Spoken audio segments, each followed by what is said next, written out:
The dog's mystery and Mara's secret. It was an ordinary morning at the hospital until Mara burst through the door. She staggered in, clutching her belly, pale as a ghost. Sweat poured down her face, her body trembling. She could barely stand. "Help! My baby's coming, please!" Her scream ripped through the hospital, stopping everyone in their tracks. Dr. Leandro froze in the hallway. This wasn't a typical emergency. Her voice, raw with panic, shook him to the core. "Get a stretcher! Now!" he ordered. Nurse Katia rushed to get it. The sound of metal scraping the floor was unnervingly loud. They rushed to Mara, her breath shallow, each breath a struggle. "Move fast!" Dr. Leandro barked. "If we don't hurry, she'll give birth here!" As they pushed the stretcher, a low growl sliced through the air. The sound was primal, thick with something wrong. Katia stopped, eyes wide with shock. A huge dog blocked their way. Its dark fur gleamed unnaturally under the harsh lights. Its eyes were eerily human-like, glowing with knowingness.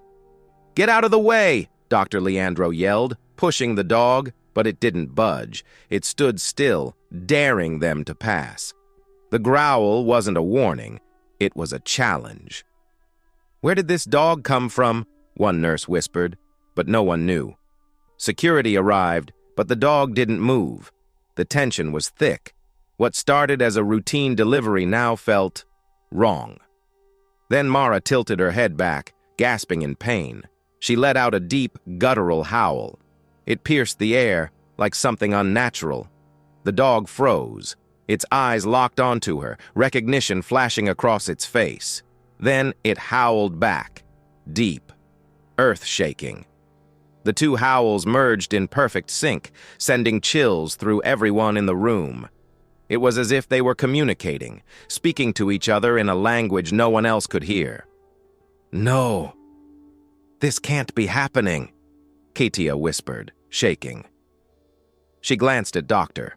Leandro, both of them lost in confusion. The doctor, fighting to stay focused, pushed the stretcher again, trying to get Mara to the delivery room. But something was off. The air felt thick. The walls felt like they were closing in. "Hurry! We need to get her in there!" Dr. Leandro urged. When they finally arrived in the delivery room, both of them were out of breath. But they couldn't stop. Mara's contractions were growing worse. She was close to passing out from the pain. "How many months, Mara?" Dr. Leandro asked, forcing calm into his voice. Her eyes barely focused on him. "Twins. I don't know. I didn't have an ultrasound," she whispered. Dr. Leandro's heart sank. No prenatal care? It was dangerous, reckless.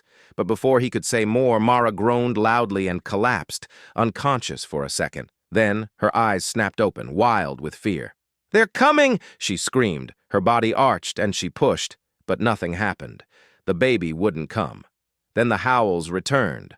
Mara was howling now, her voice twisting with pain, syncing with the dog outside. It was as if they were speaking the same language, something ancient, something no one could understand. "This isn't possible," Katia whispered, panic rising. The howls were getting louder, more urgent. The connection between Mara and the dog was undeniable. But what did it mean? With the pressure mounting, the first baby finally emerged. But when Dr. Leandro saw it, his stomach dropped. The baby stared at him, unblinking. No cry, just a cold, knowing gaze. Katia, holding the baby, froze. "No, this isn't real," she whispered, dread washing over her. And then the second baby came, but the room was eerily silent. The dog outside howled again, but this time, it wasn't just the dog. It was as if something else was responding, something was manifesting. The answers were near, but what would happen next? No one could predict.